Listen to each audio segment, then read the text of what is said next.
পারছি শ্রাবণ যে ঢাকায় গেছে, এখন তো তোমার তোমার মনে হয়েছে শ্রাবণ নাই, এই জন্য আমার পিছে পিছে ঘুরবা, লুচ্চামি করার জায়গা পাও না, এই জন্য আমার সাথে রিক্সা উঠছিস না? তুই আসলে একটা সাইকো, তুই ডাক্তার দেখা। ছেলেটা ঈশ্বরদী পৌঁছাতে পারে না, আর এর মধ্যে তুমি শুরু করে দিছো। কি শুরু করছিস? তুমি জানো না তুমি কি শুরু করছো? না আমি জানি না, তুই বল। ছেলেটা ঢাকায় পৌঁছাতে পারলো না, আর তুমি তানিয়াকে নিয়ে রিক্সায় ঘুরে শুরু করে দিছো, হাসাহাসি করতেছো, আমার তো মনে হয় হাতও ধরছো।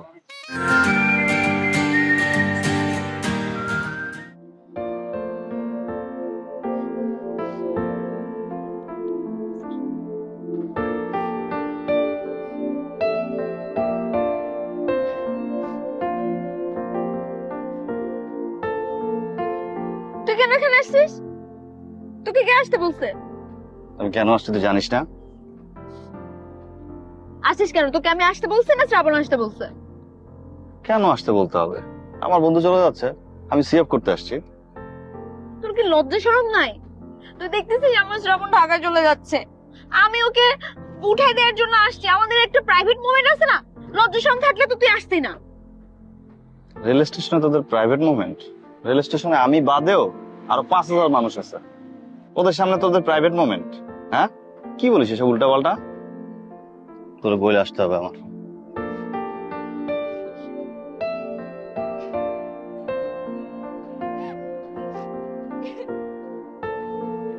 টিস্যু দে, চলো টিস্যু দে, বললাম না টিস্যু দে।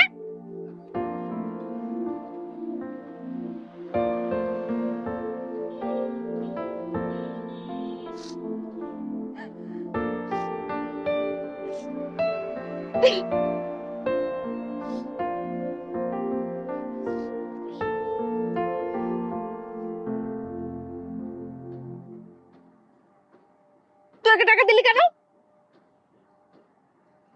তুই কি ওর গার্লফ্রেন্ড না গার্জিয়ান? তোর কি মনে হয়? না, আমার তো মনে হয় যে গার্জিয়ান। সব বিষয়ে তোর খবরদারি করতে হবে। তুই ওকে টাকা দিবি না, ওর টাকা দেওয়ার জন্য আমি আছি, তোদের এত খবরদারি করতে হবে না। আমি বুঝছি তুই আসিস, কিন্তু আমার তো বন্ধু বান্ধব, তাই না? সুবিধা অসুবিধা তো আমি দেখবো না? আমার মনে হয়েছে ওর টাকাটা দরকার, এই কারণে টাকা দিছি। আমি বলছি তো টাকা দেওয়া লাগবে না, তোদের চেনা আছে। আর আজকের পর থেকে শ্রাবণকে যদি ফোন টোন করিস আগে আমার পারমিশন নিবি। আমি যদি বলি যে হ্যাঁ কথা বলবি তাহলে কথা বলবি, না হলে ফোন দিবি না। এই, গার্লফ্রেন্ড আসিস, গার্লফ্রেন্ডের বল থাকবি। বন্ধু বান্ধবের ভিতরে হাত ঢুকাবি না, হাত কেটে ফেলবো। কি তুই আমার হাত কেটে ফেলবি? হ্যাঁ। তোকে এক্ষুনি যাটা দিয়ে রিক্সা দিয়ে ফালাই দিব কিন্তু। তুই ফালাই দিতে পারবি আমারে? তোরে ফালাই দিব। সব বিষয়ে খালি খবরদারি করে, এই কারণে তোদের ভিতরে খালি সারাদিন ঝগড়া থাকে। তো তোরে যে কেমনে সহ্য করে শ্রাবণ, আমি এটাই বুঝি না। ও, শ্রাবণ যে আমাকে সহ্য করে এটাও তোদের সহ্য হয় না? না, এখন বুঝছি আমাদের ঝগড়া না। আমি আগে বলতাম শ্রাবণকে সব সময় যে আমার ঝগড়া আসলে তোরাই লাগাই দিস, আমরা এমনি এমনি কখনোই ঝগড়া করতে চাই না, তোরা আসলে একটা না একটা প্রবলেম হয়।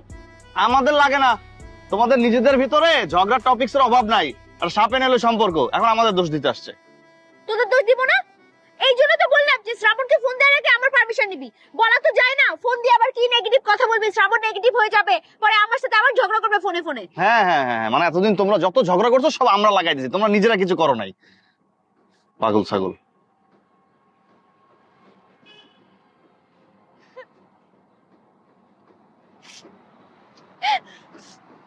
বুঝি না, সারা দিন টপিকস কোথায় কোথায় বের করে ঝগড়া করবে ঝগড়া করবে, অসুস্থ কোথায়। এই, তুই আমার সাথে রিক্সা উঠছিস কেন? বুঝতে পারছি শ্রাবণ যে ঢাকায় গেছে, এখন তো তোমার তোমার মনে হয়েছে শ্রাবণ নাই, এই জন্য আমার পিছে পিছে ঘুরবা, লুচ্চামি করার জায়গা পাও না, এই জন্য আমার সাথে রিক্সা উঠছিস না? তুই আসলে একটা সাইকো, তুই ডাক্তার দেখা। তোর শ্রাবণ কেমনে সহ্য করে আমার না মাথায় আসে না। আমার পুরো ভুল হয়ে গেছে তোর সাথে রিক্সায় ওঠা। বাবা দাঁড়াও তো, দাঁড়াও, আমার মাফ করে দে। হ্যাঁ, আর জীবনে আমি তোর সাথে রিক্সায় উঠবো না। তোকে রিক্সা উঠানোর জন্য মনে হয় আমি পাগল হয়ে গেছি, লুচ্চা বদমাশ কোথাকার। শ্রাবণ গেছে না, ওরে ফোন দিয়ে বলে দিব ওর জীবনে যেন ব্যাক না করে। এ বাবা চলেন, তোদের তো সহ্য হবে না, শয়তান হারামি কোথাকার। এখন শ্রাবণ চলে গেছে, খুব মজা লাগতেছে, খুব ভালো লাগতেছে না? হারামি।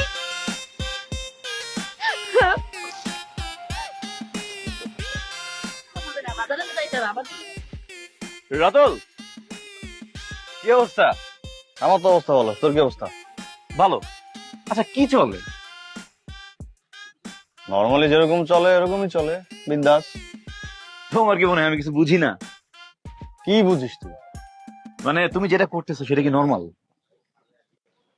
আচ্ছা, নর্মাল নাকি অ্যাবনর্মাল সেটা পরের বিষয়। তুই কি বুঝাতে চাস সেটা বল। ঝাইরা কাশ। আচ্ছা, শ্রাবণ ঢাকা কবে গেছে? মাত্র গেল, সিএফ করে আসলাম। এক্স্যাক্টলি, ছেলেটা ঈশ্বরদী পৌঁছাতে পারে না, আর এর মধ্যে তুমি শুরু করে দিছো। কি শুরু করছি? তুমি জানো না তুমি কি শুরু করছো? না, আমি জানি না, তুই বল। ছেলেটা ঢাকায় পৌঁছাতে পারলো না, আর তুমি তানিয়াকে নিয়ে রিক্সায় ঘোরা শুরু করে দিছো, হাসাহাসি করতেছো, আমার তো মনে হয় হাতও ধরছো। আচ্ছা, আমি স্টেশনে হ্যাঁ, ওরে সিএফ করতে গেছি। ওকে। ওখানে তানিয়া গেছে। তো সিএফ করে আসার পরে আমি কি একা একা চলে আসবো? তানিয়াকে আমি নিয়ে আসবো না? ও আমাদের বন্ধু না? তাই? তানি আমাদের বন্ধু? হ্যাঁ তাই তো, বন্ধুই তো।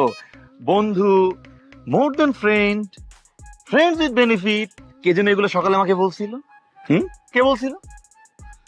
আচ্ছা, মানে এখন আমার কথা আমাকে ফেরাচ্ছিস? হ্যাঁ, এখন আমি বুঝতে পারছি সকালবেলায় কেন তুমি আমাকে তানিয়ার কথা জিজ্ঞেস করছো। কেন জিজ্ঞেস করছো? তুমি তানিয়ার কথা আমাকে জিজ্ঞেস করে ক্লিয়ার হইছো যে তানিয়ার সঙ্গে আমার কোনো কিছু আছে কিনা। আর যখন তুমি বুঝতে পারছো তানিয়ার সঙ্গে আমার কোনো কিছু নাই, তখনই তুমি সুন্দর করে সেট আপটা রেডি করে ফেলছো, তাই না? শোন, দে ব্লেম দে। আমার পুরা মাথা থেকে পা পর্যন্ত খালি ব্লেম। সবাই জানে। তো তুই নতুন করে যে ব্লেম দিবি ওটা গায়ে লাগার আর জায়গা নেই। আর এই চামড়া এটা স্লিপারি হয়ে গেছে। যত ব্লেম দিস স্লিপ করে চলে যায়। আসলে দেখি। আচ্ছা, blame তাই তো। তো ব্লেম যেটা দিবি ওটা স্লিপ করে চলে যায়। তো রূপক, এত কিছুর পরেও তুই যে ঠিক হচ্ছিস এটা আমার কাছে খুব ভালো লাগতেছে।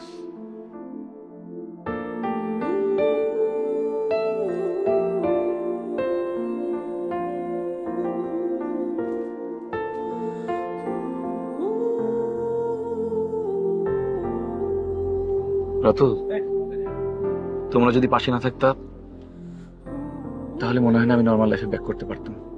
সিচুয়েশন আরো খারাপ হয়ে যেত। Thanks to you guys. এইসব ইমোশনাল সিন আমার সাথে যায় না। হয় রোমান্টিক সিন করবি নাহলে কমেডি করবি, ইমোশনাল সিন করবি না। একটু বলছি ঢুকে গেছে ইমোশনে। চিল, চল এরকম থাকবি, সবাই চিল থাকবি। আর তুমি কি তানিয়া নিয়ে ঘুরে বেড়াবা খালি? আমি তোকে বলছি এখনো ঢাকা যায় না, আর তুমি এখনই শুরু করে দিচ্ছ। এগুলো ঠিক না, এগুলো করবা না তুমি। এটা খারাপ, এগুলো করবা না।